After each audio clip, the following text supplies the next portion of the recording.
The tomatoes and the pepper plants are doing amazingly. I'm really happy with the progress. The plants are getting bigger and they're already producing small little buds, so the flowers are coming. Obviously the blueberries, even in Holland they grow. And I've been growing them for a couple of years now, and they really are my favorite fruit. Talking about fertilizers, the potting soil, yeah, even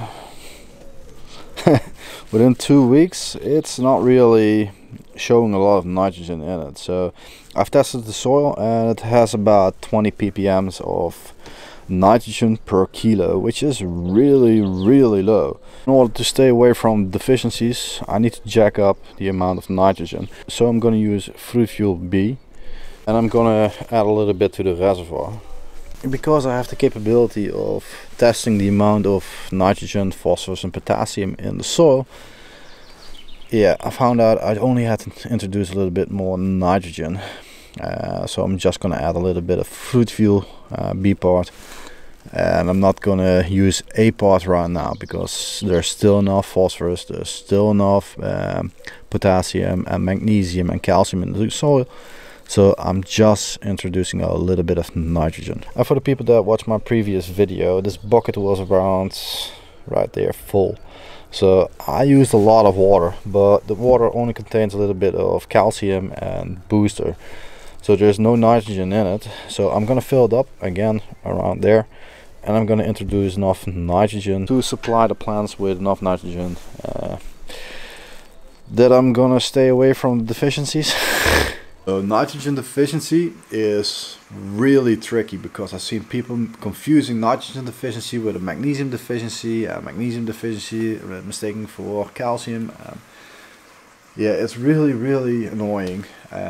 If you don't have the right equipment and you don't know where you're looking for, it can be tricky.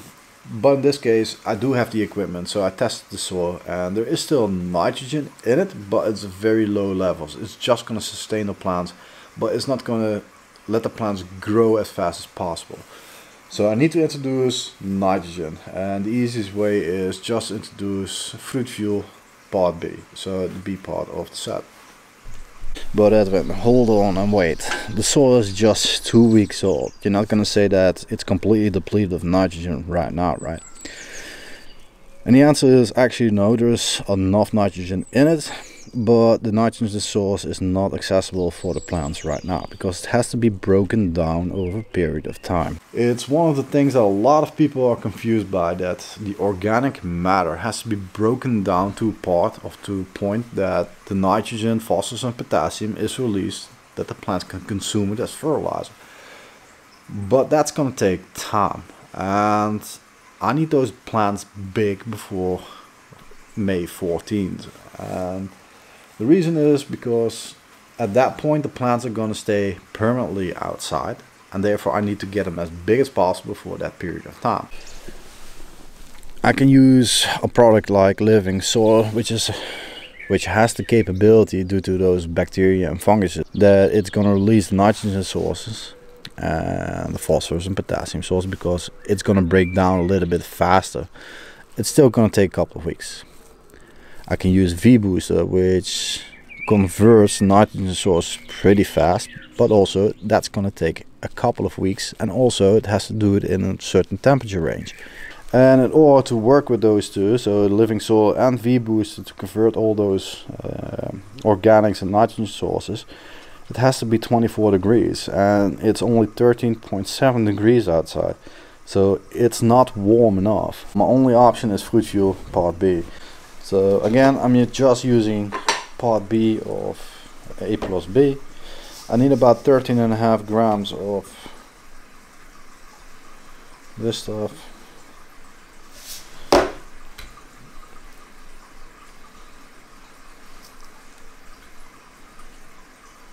Yeah, and dissolve it in a little bit of water. This is actually something that we discuss a lot with our clients and our customers, is that Fruit Fuel is a mineral-based fertilizer. We do sell organic fertilizer and organic minerals and bacteria and funguses, but in order to work with those organic fertilizers, you have to work in a very narrow temperature range. And when the temperature is too cold, guess what? The organic matter is not going to work. The bacteria and funguses, they are dormant. So when it's colder, it's way easier to use with mineral fertilizer. I think I have to wait about 2, maybe 3 weeks before I'm introducing a part.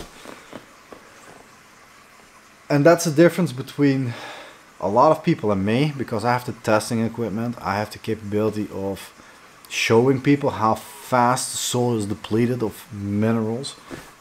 It's just been 2 weeks. 2 weeks. Soil is completely depleted of nitrogen.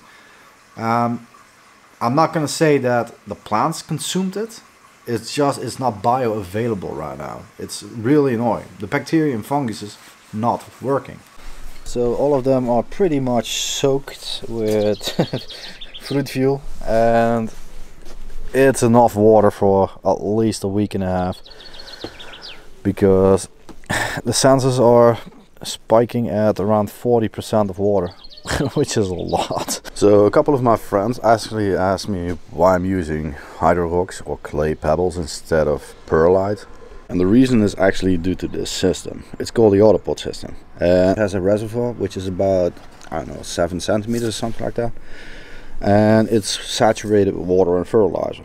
But upwards to here, it's filled with hydro rocks.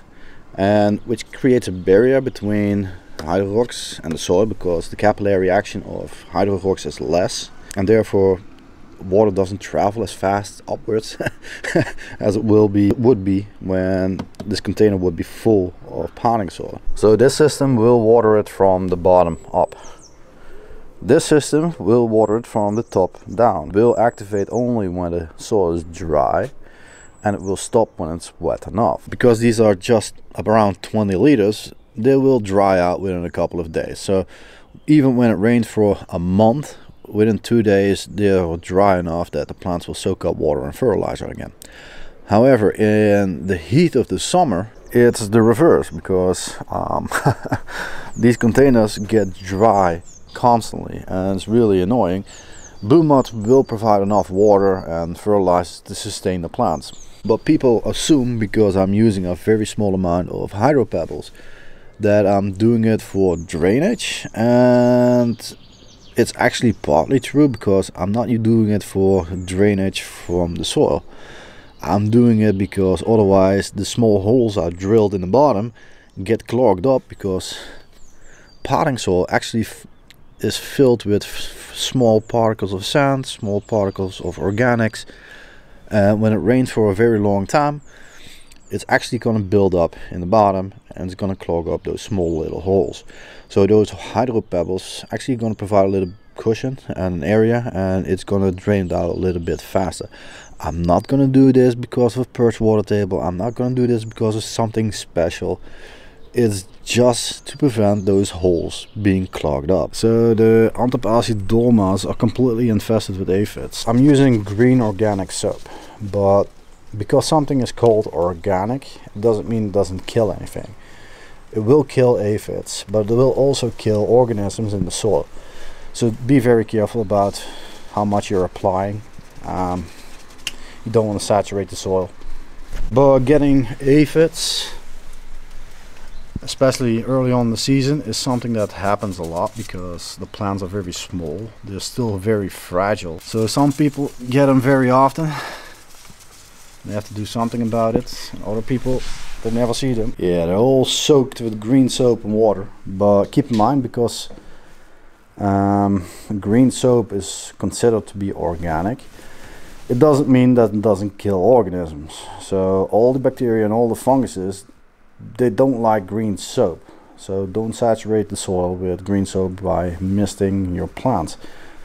Also, when you're spraying your green soap mixture on the plants to kill the aphids, don't do it outside when it's raining. Do it when it's at least dry, not sunny, but dry. Otherwise everything is going to get removed from the leaf, and the green soap doesn't do anything.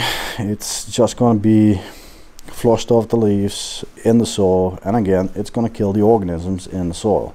So green soap is a really powerful pesticide, and yes, it's organic, but again it will kill a lot of organisms, including aphids, spider mites, all that, but it also has the capability of drying out your leaves. So only use a mixture of about 1% of green soap to a liter of water, and don't go over it, otherwise it really has the capability of also killing your plants when you use too much of it. So the plants have grown a lot this week, but I had a lot of problems, so let's do a recap.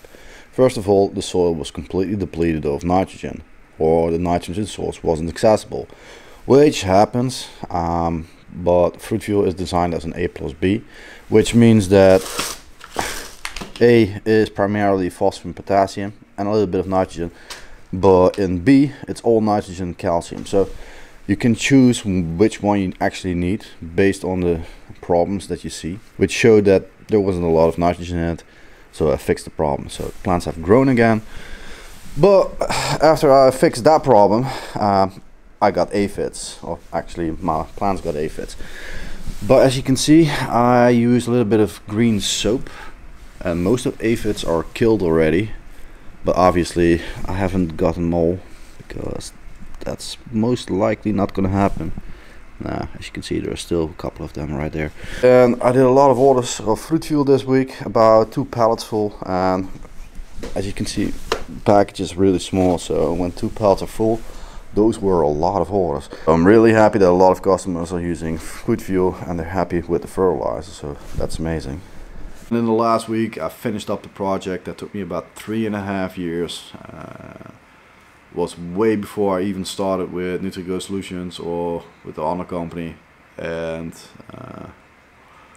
yeah, it's a Flora Pro series. It's a grow and it's a bloom specifically designed for sativas and indicas, and an elite version that's specifically designed for designer plants and common plants that are found in a house. And of those 3.5 years I've been designing and testing the fertilizer, and the better part of it is just plain testing it and getting the paperwork around it done, because releasing a fertilizer is actually a lot of work, a lot of rules and regulations. You cannot just put a stamp on something and send it out as a fertilizer, because, well, you have to be REACH certified and AGA certified and CLP and all that. So it took about 3.5 years, but the fertilizers are completely designed, and obviously the grow is specifically designed for the vegetative state of indicas and sativas. The bloom is for the blooming phase and flowering phase of the indicas and sativas, and the elite is a mixture of fertilizers that enhance how plants developing their leaves, and the chlorophyll and the patterns and all that, because it has the capability of pulling out the colors and make them more pop. So in a lot of cases, a lot of people have seen the fertilizers on the channel, because the purple flash that I've been showing on my channel is actually used for designing the fertilizer. Obviously I did call it a different name that, but the fertilizer is going to be called Flora Pro, Grow, the Bloom and the Elite. So no hassle, and it's a completely new design of fertilizer, because most fertilizers on the market are based on 2 things. Well, you get it in a dry form and you have to blend it per liter, and you get a couple of milliliters or a couple of grams per liter, and that you have to go to the plants. Or you get a liquid based fertilizer, and guess what, you have to use a couple of milliliters, mix it up with a volume of water, and then you give it to the plant. There is not a product that's between the two, and you can use whatever you want. So the Flora Pro is specifically designed to target both of those, well, ways of growing. So you get a dry powder, and you can use whatever milligrams you want per liter of water and give it to the plants, or you can blend it up in a jerry can with about 5 liters of water and you can use between 4 to 8 milliliters per liter of water that you're going to give to your plants. So it's the best of both worlds, and you can use whichever way you want to go. So if you want to weigh the milligrams and you rather use a dry product, you can do that. And if you rather use a liquid fertilizer because you want to use a measuring cup or pipette, you can go that route. So you have the capability of going both ways. So there's a reason why a lot of people don't work this way. First of all, designing a fertilizer that works both ways is really complex. Also, the ingredients has to be very specific. It has stabilizing agents that works in both ways. So it took me about 3.5 years. Actually, it took me about 6 months designing the fertilizer, getting the ingredients I wanted to, and it took me about 3 years to do all the testing, because in the beginning stages, yeah, a lot of people made a lot of mistakes. I have to be serious about that. But yeah. However, it's going to be released pretty soon, and I know for a fact that a lot of people want to use it because obviously they're using fruit fuel and they see the results. And it has the same principle as fruit fuel to get the maximum amount of performance out of the plant without compromise. So it's all food grade and lab grade ingredients. It doesn't contain any heavy metals like arsenic, chromium, nickel or lead. It's completely clean of pesticides and fungicides, because a lot of organic fertilizers and a lot of eco-style like type fertilizers do contain a lot of heavy metals and toxins and pesticides and fungicides. So it's a completely mineral based fertilizer without any negatives. So, and that's the reason why we choose food grade and lab grade ingredients, because I really don't like those types of chemicals. However, that's for this week. If you have any questions, put it in the comment lists, and I'll see you next time.